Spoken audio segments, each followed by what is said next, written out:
नया constitutional power बनाने का प्रयास हुआ यूपीए के शासन में। एनएससी प्रधानमंत्री को मिनिस्टर्स गाइड कर सकते हैं कि आपको शासन कैसे चलाना है। क्या एनएससी गाइड कर सकता है? नेशनल एडवाइजरी काउंसिल एक लाइन मुझे और याद आ गई। प्रधानमंत्री के ऊपर एक नेशनल उस समय के विज्ञापन याद करिए, प्रधानमंत्री से बड़ी फोटो एनएससी के चेयरमैन की होती थी, यानी जिसे कैबिनेट मंत्री का रैंक है उसकी फोटो प्रधानमंत्री से बड़ी होती है। एनएससी जो बनाई गई थी, extra judicial power, extra executive power जो बनाई गई थी, उसके बारे में आप क्या कहना चाहते हैं? देश के प्रधानमंत्री से ऊपर एनएससी थी, वो एडवाइस करती थी प्राइम मिनिस्टर को। नेशनल एडवाइजरी काउंसिल क्या थी, ये देश को जानना चाहिए। ये नेशनल एडवाइजरी काउंसिल वो थी जिन्होंने 86 करोड़ लोगों को भोजन का अधिकार दिया, जिन्होंने हिंदुस्तान के 15 करोड़ किसान परिवारों को 15 करोड़ किसान परिवारों को उनकी भूमि का अधिकार दिया, 10 करोड़ आदिवासी भाइयों को, वन में रहने वालों को जल जंगल जमीन आजीविका का अधिकार दिया, 14 करोड़ देश के नागरिकों को काम मांगने पर मनरेगा का अधिकार दिया। ये एडवाइजरी काउंसिल का काम था। लेकिन एडवाइजरी काउंसिल ने ये अधिकार संविधान के कौन से क्लॉज के तहत दिए? बोलिए, संवैधानिकता की बात करते, बताइए कौन से संविधान में अधिकार दिया गया था एडवाइजरी शक्तियों के तहत प्रदत्त? कैसे बताइए कौन से क्लॉज में था?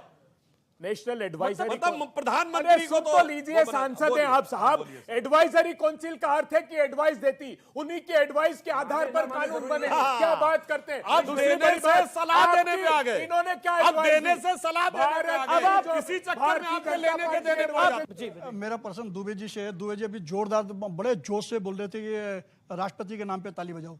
जब आप सारे विपक्ष मिलकर उस लेडीज को हराने के लिए एकजुट हो गए थे, तब आप लोगों की ये जो तब कहाँ गई थी?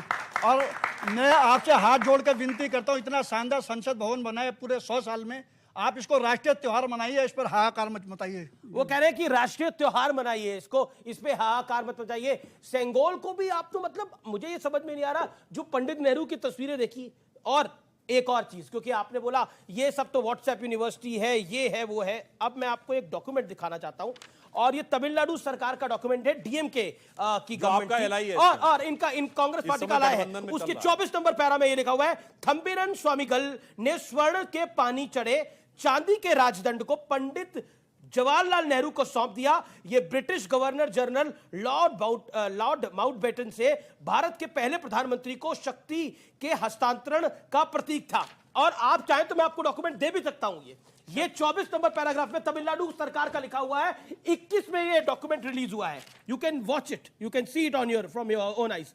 द पॉइंट दिस, अब आप मुझे बताइए, आप जिसका डॉक्यूमेंट्री प्रूफ है, जिसका विजुअल प्रूफ है, भारत की संस्कृति और रखा भी है, इस कदर नफरत कि सिंगोल का विरोध कर रही है कांग्रेस पार्टी। आज भारत की संस्कृति से इस कदर नफरत, सिंगोल का विरोध कर रहे हैं आप लोग। अमीश देवगन जी, जो आपने कहा, मैं आपकी भावनाओं की, और जिस मठ ने सिंगोल को बनाया था, जिसने पंडित नेहरू को सिंगोल भेंट किया था, उसने तक विरोध कर दिया। उसने बोला कांग्रेस पार्टी गलत कह रही है।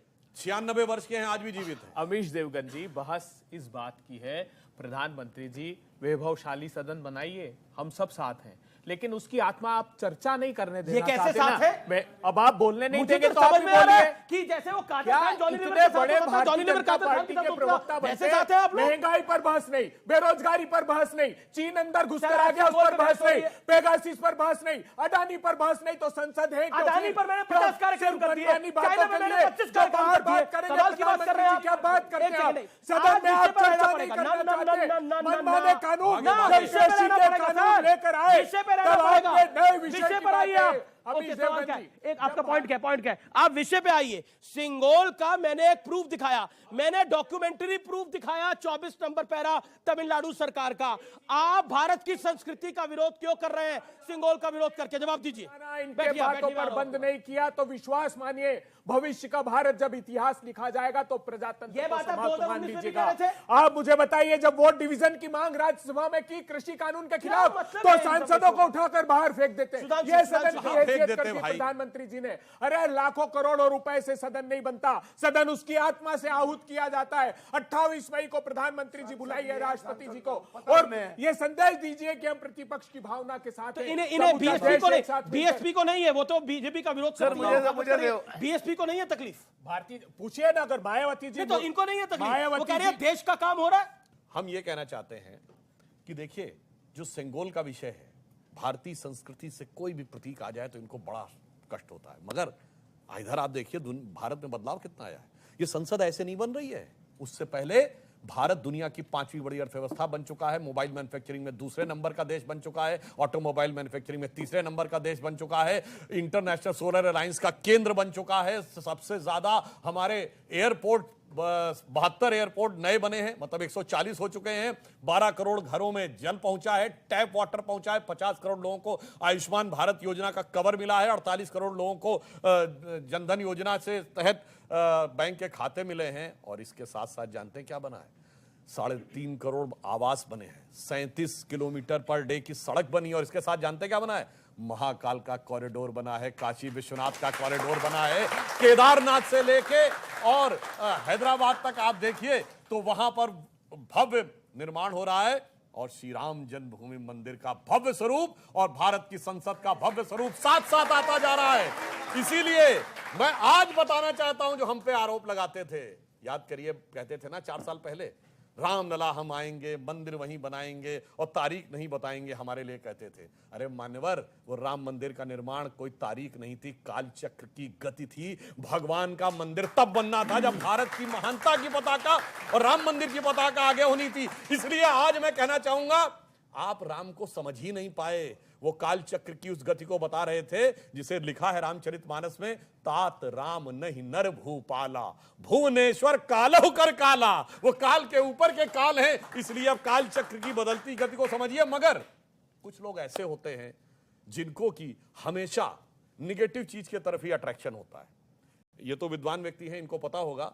सुंदरकांड में चौपाई है, शब्दशः न लिया जाए। कहा गया है जिन लोगों की पाप वृत्ति होती है, तामसी चीजों के प्रति उनका वैसा ही आकर्षण होता है। कैविएट कर कह रहा हूं, शब्दशः नहीं लिया, जैसे उल्लू का अंधेरे के प्रति। तो कहते हैं कि सहज पाप प्रिय तामस देहा, यथा उलूक ही तम पर नेहा। अब क्या किया जाए, इनका अट्रैक्शन ही अंधकार की तरफ है, तो हर चीज में ढूंढने लगते हैं कैसे निगेटिव चीज देखी जा सके। इस कारण से इनकी दृष्टि दोष के कारण समस्या। जी, अभी